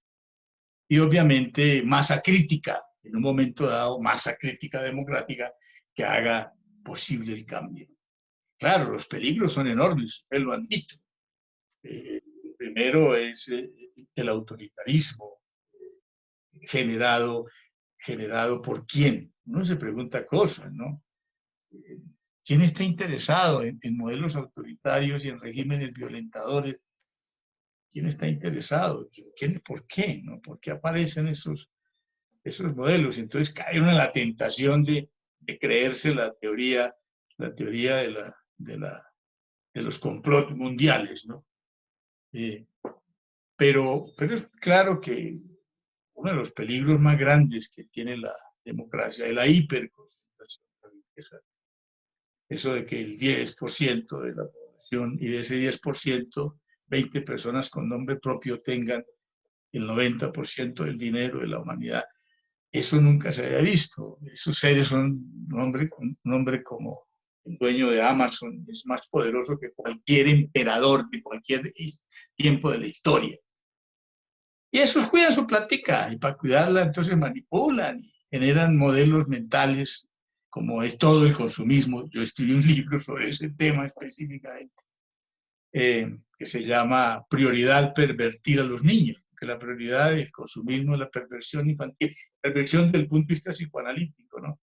El desencadenamiento de instintualidades como el exhibicionismo extremo, y de esa manera poder manipular al ser humano. Cultura del narcisismo, una cultura producida por el exhibicionismo y producida por la publicidad y lo maravilloso que ha llevado al exhibicionismo extremo, de todo este narcisismo que estamos viviendo hoy, etc. Los enemigos de la democracia son muchos, pero definitivamente yo pienso que Winnicott tenía razón en mucho sentido. Es muy posible, también lo dijeron otros, como y seréis como dioses, ¿no? Es una de las expresiones del famoso jesuita. Entonces, estamos ante la posibilidad de generar mentes democráticas en el mundo, y eso va a generar un cambio y una revolución inevitable. No será una revolución de guerra, es muy posible que no lo sea. Habrá movimientos fuertes, pero no esa cosa loca que ha habido en la humanidad hasta el momento. Y de pronto podremos tener una humanidad democrática. No sé, pues últimos filósofos, historiadores están, Harari en particular, diciendo que la democracia está en peligro porque el humanismo se va a acabar. Esa postura mental de centrar el sistema en el individuo, que es el humanismo, el antropocentrismo absoluto, pues quién sabe, ¿no? Y viene todo el desafío de la inteligencia artificial, esas cosas que uno lee tan apasionantes y tan complejas, porque se van a venir, vamos a ver cómo será el mundo futuro, sabemos. Pero por lo menos le estamos jugando a la democracia, todos los que estamos aquí, ¿de acuerdo? ese estado mental que implica la libertad, que implica la inclusión, que implica la creatividad ante todo, como punto final del proceso educativo. Estamos jugando a que sea eso, y ese bienestar y esa felicidad en democracia sea lo que guía a la humanidad. Que América Latina, que es el tema de esta conversación, pues obviamente tiene un severo peligro para que esto no se dé, porque tenemos demasiados elementos en contra, ¿no? No son los latinoamericanos, no tienen los grandes ricachos del mundo, ¿no? No están aquí. De pronto hay uno por ahí, pero sí las diferencias son brutales por esa herencia que tenemos de discriminatoria y de clasificar y de generar estratos tan enormes que nos regalaron básicamente la conquista española, ¿no? Padecemos de eso terriblemente y por eso somos tan segregacionistas. Y eso sí es otro gran enemigo de la democracia. En fin, pero el estado mental, que a mí lo que me interesa desde el punto de vista psicoanalítico, ¿no? Cómo los analistas podemos llegar a lo social, podemos llegar a lo cultural y a lo político. Lo que me interesa es la generación a través de procesos educativos de mentes en democracia, cual implica la aplicación estricta de los derechos humanos, y eso llevados a la práctica del sistema educativo, que además está fracasando enormemente de la manera más bella. Yo pensé que no me iba a morir sin ver el cambio educativo, y ya se está dando. Una educación de 250 años represiva, vertical, con una cantidad de estupideces desde el punto de vista técnico, desde el punto de vista metodológico, moliéndose y está cayéndose. Maravilloso ver eso, y el día que eso pase, entonces tendremos una educación que promueva una estructura cognitiva hacia la creatividad, y eso nos va a favorecer enormemente para instalar en el ser humano un estado mental democrático, y que Winnicott tenga razón de que la democracia es un factor evolutivo de la humanidad inevitable. Y hasta aquí llego yo, y abramos la discusión y pongámonos a comentar sobre estas bellas exposiciones que he escuchado hoy. Muchas gracias. Muchas gracias, Guillermo. Me gustó mucho tu exposición, sobre todo tomar a Winnicott, que yo no conocía ese texto y me resultó un hallazgo valiosísimo y sobre todo muy vigente, ¿no? Los aportes de Winnicott y cómo él pone énfasis en un psicoanálisis que puede incursionar en lo político. Hoy que esa pregunta está dada, ¿no? ¿Cuánto el psicoanálisis puede incursionar en lo político? Ya Winnicott en 1950 lo estaba planteando. Además de esta idea de la democracia como estado mental. Ahí él plantea también una cuestión que, haciendo un poco de nexo con lo que planteaba Estefan, de una posible identificación con la autoridad, que no es producto, dice él, del autodescubrimiento, sino de algo así como un marco sin cuadro. Y a estas personas se las puede considerar, dice Winnicott, como antisociales encubiertos, y proporciona material para un tipo de liderazgo inmaduro. Bueno, tiene otros aportes que me gustaron, y también en relación con esto que decía Caetano de los sonámbulos, pero bueno, lo voy a dejar porque así abrimos la discusión, primero entre ustedes, el intercambio, una vuelta, si quieren ir, no sé quién quiere empezar, una segunda ronda entre ustedes, ¿no? Para conversar de lo que estuvo surgiendo hoy.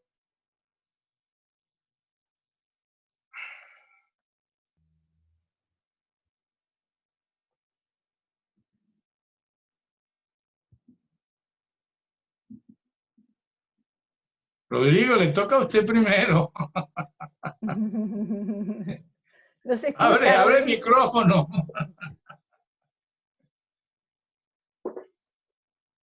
Hacemos al revés ahora, Guillermo.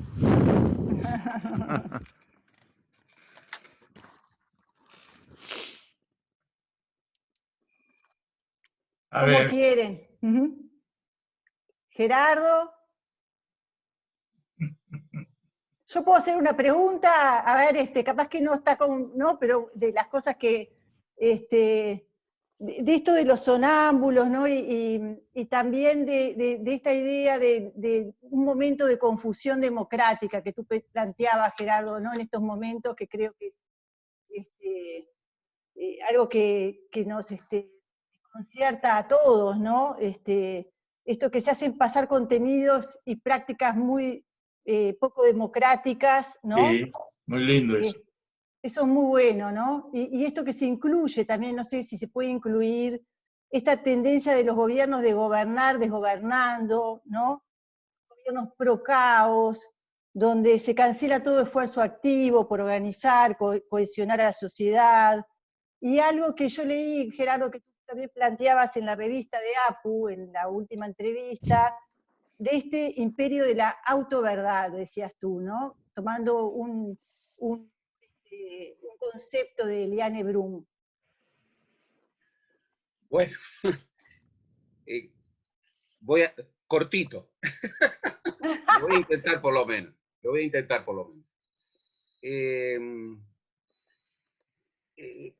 Bien, yo creo que empezar por la pandemia no está mal. ¿Por qué? Porque la pandemia puede ser muchas cosas. Es una gran interpelación, es un punto de inflexión, no sabemos hacia dónde. Es un observatorio para ver desde dónde vino esto, porque vino de algún lugar. Podría ser un escenario en donde, bien, ciertas cosas que tal vez los jóvenes ven con mayor claridad, se pusieran de manifiesto y de alguna manera fueran recogidas por el mundo adulto. Por ejemplo, esta economía ultraliberal que marcó, bueno, el neoconservadorismo de los 80 y de los 90, tuvo grandes éxitos. Por ejemplo, generó un nivel de producción. Ahora te estoy invadiendo los campos, Rodrigo. Rodrigo. Muy bien, Gerardo, bueno, vale. Generó un nivel de producción inédito. Empujó una revolución científico-técnica inédita. Pero sus éxitos, entre comillas, porque también tuvo, bueno, en el continente más desigual del planeta, también mucho tiene que ver eso, porque hoy hay, de alguna manera, ciertas perspectivas que parecen demasiado ideológicas, pero que no lo son. Que no lo son. He escuchado en varias oportunidades a Enrique Iglesias, cercano a los 90 años, un uruguayo emblemático, que empieza su currículum diciendo uruguayo nacido en Asturias, que es una historia de vida, bueno, del ascenso social, que dice algo que es como decir hoy, el rey está desnudo. Dice, miren, el neoliberalismo tal cual lo hemos comprendido, se agotó. Hoy se necesita más Estado. Hay cosas que las tiene que hacer el Estado, porque el mercado no las hace. Así es. Y podría seguir con cosas que él señala. Nosotros estamos hoy, por ejemplo, con una ley de urgente consideración que ha incorporado algunas cosas que bien no podemos naturalizar sin más. Por ejemplo, imagínense lo que decía Guillermo, educar para la democracia es educar para la libertad, educar sin miedo, educar naturalizando los derechos. Por supuesto, generando dinámica de vida, pulsión de vida, pero en un país como el Uruguay, que se incorpore como delito el agravio a la autoridad, realmente es conmovedor en el peor de los sentidos. Es una conmoción, es una conmoción.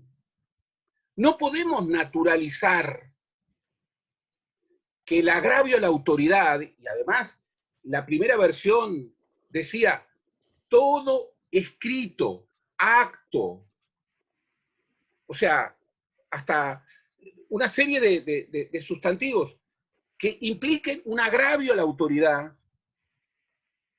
serán penalizados. Bueno, Mejor dicho, todos los adolescentes se van para la cárcel. y claro, Porque el primer que ha hecho un adolescente es asesinar a sus padres. exactamente, exactamente. Entonces, cuando te estaba escuchando pensaba eso. No podemos naturalizar eso. No podemos naturalizar eso. No podemos naturalizar lo que muy bien señalaba Rodrigo, esta idea meritocrática, en donde, bueno, el Maya Oro es la referencia y llega por sus méritos. Y el que no llegó, la culpa la tiene él. Visión que el Uruguay siempre rechazó. Y hoy que debiera rechazar más, porque hoy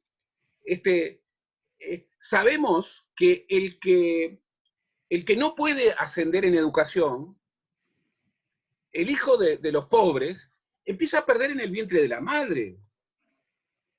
Y en los 3 primeros años define limitaciones emocionales, cognitivas, de toda índole. Entonces no podemos naturalizar una desigualdad tan de punto de partida como en una sociedad de la información no generar el derecho a la educación. Y aquí termino. Guillermo planteaba bien, muy bien, y Estefan planteaba también muy bien, esta idea de, bueno, el liderazgo, lo nuevo. Harari, que está de moda, pero dice cosas importantes, dice algo muy fino. Hoy estamos en el mundo de la inteligencia artificial. La algoritmización de todo. También de la política. También de la política. Y estamos en el Big Data. La datificación de todo. De todo. Incluso en esta construcción de datos que hacemos nosotros mismos. Y que es la gran clave del poder económico. Bien, ¿qué pasa si... No somos el cliente, somos el producto. Claro. ¿Qué pasa si cruzamos inteligencia artificial, la algoritmización de todo, y el Big Data, que es la datificación de todo? ¿Dónde queda la libertad? Así ¿Dónde queda la democracia? Así es. ¿Cómo van a quiénes manejan toda esa estructura? Pues los grandes ricachos, para poder tener más práctica cada vez. Gerardo, porque se nos fue el tiempo volando, ya estamos casi con pocos minutos para terminar, porque además esto es, nos bajan, se termina. Hay algunas preguntas nomás, pero por lo menos las dejo planteadas para que ustedes conozcan un poco las preguntas que nos estuvieron haciendo. Se plantea en el chat sobre lo que planteó Arim de la meritocracia, que el saber no siempre implica un poder. Quizás replantearse cómo educar, qué es educar, no solamente que se acceda a la apropiación de un saber, sino a modos de dignificar cada vida. Y también dicen, otra persona, ver la educación como transmisión de tolerar las diferencias, y no solo como acumulación de saber. ¿Cómo limitar el odio real que desconoce y realiza al otro? También hubo otra pregunta para Guillermo, que pueda desarrollar más la idea del estado mental de democracia. Y hubo 2 preguntas importantes en relación también a la formación de los analistas en los institutos también, ¿no? No solamente en la universidad, sino también en la formación nuestra como analistas, ¿no? Se agradece las intervenciones de cómo nuestros institutos precisan construir con los jóvenes el futuro del psicoanálisis, y caminar con la sociedad como un todo. Y también otra colega lo plantea también en relación también como los institutos psicoanalíticos en su formación, ¿no? También pueden integrar lo diverso, ¿no? La presencia de negros, de personas LGTB, ¿no? También nosotros como analistas nos cabe interrogarnos y replantearnos estas cuestiones. Bueno, tenemos si quieren unos minutitos para ir como cerrando. Pero es que las preguntas son imposibles. Muy grandes, pero se las quería pero vamos a tratar de decir algo con respecto a la educación que es central en lo que hemos hablado, lo dijo Rodrigo, lo dijo Gerardo, Estefan, todo lo hemos dicho, ¿no? El proceso es el proceso educativo que es el que culturiza al ser humano, el que lo hace humano. Agregándole, si somos un poquito darwinistas a lo único, agregándole que hay un elemento evolutivo que empuja de alguna manera un tipo particular de educación, ¿no? Un tipo particular de política hacia una dignificación del humano. No sé, de pronto la inteligencia artificial nos va a dar otra sorpresa, como dice Harari, pero bueno.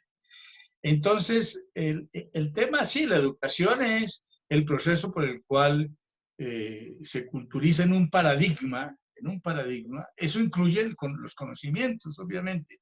Se incluye se incluye en un paradigma a una persona, a una comunidad. Obviamente, ese proceso paradigmático que genera ideas topomai en la mente es lo que genera los estados mentales. La idea es de que la educación, por un lado, de una información, pero una información distinta a la información clásica que estamos acostumbrados a tener, que es la información enciclopédica, que es una información que permita ir hacia la creatividad.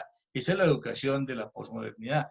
Y por el otro lado, que permita generar modelos mentales en donde el otro esté por encima de cualquier consideración.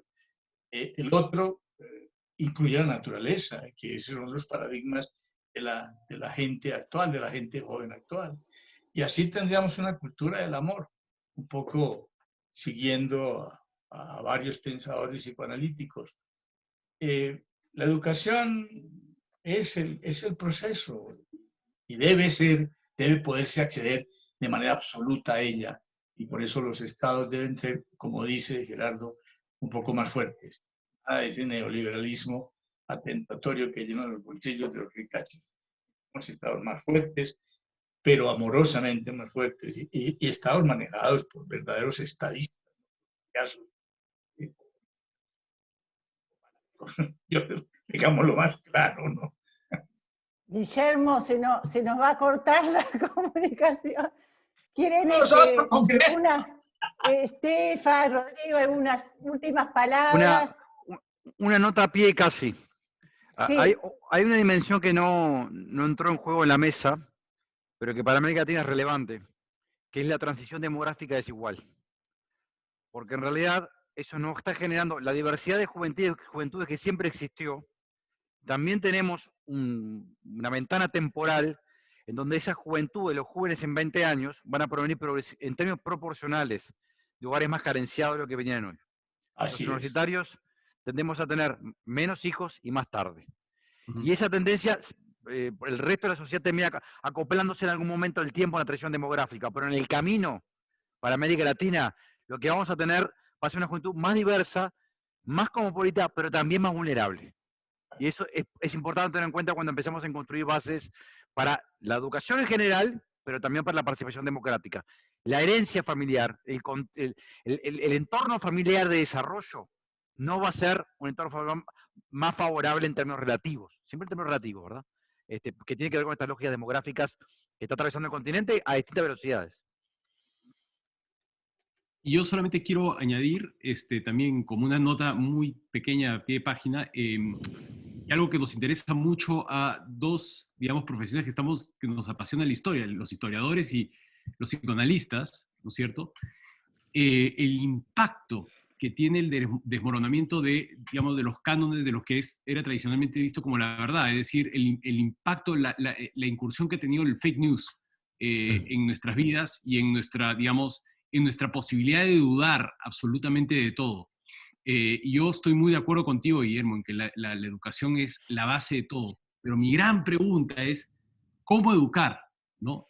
En un momento en el que es posible dudar de absolutamente todo, ¿no? Y Sí es. prueba de ello es lo que va a pasar en las elecciones americanas. Eso para mí es una cosa realmente revolucionaria. Y bueno, lo dejo con puntos suspensivos porque honestamente no tengo las respuestas para eso, pero creo que es uno de los grandes desafíos a los que nos vamos a enfrentar en las Lo próximas... maravilloso de esta mesa fue que no hizo sino preguntas. Así es. No dio respuestas. Mejor así. Buena cosa, Ahora sí. buena cosa. Buena cosa. Bueno, quiero agradecerles muchísimo, de verdad, por estar acá, por este ejercicio de la discusión, como decía Rodrigo Arim, y bueno, por esta posibilidad de intercambio, y agradecerle también a Cristina Fulco, a Elizabeth Chapuy, a Sandra Press, y a todos los equipos que han estado trabajando intensamente, con mucho compromiso, para que este congreso finalmente haya sido posible, desafiando adversidades y superando todas las expectativas. Bueno, muchísimas gracias, y bueno, tendremos que seguir con estos temas. Gracias por todo. Gracias por la Chao. invitación. Gracias a Chao, todos. gracias. Chao. Chao.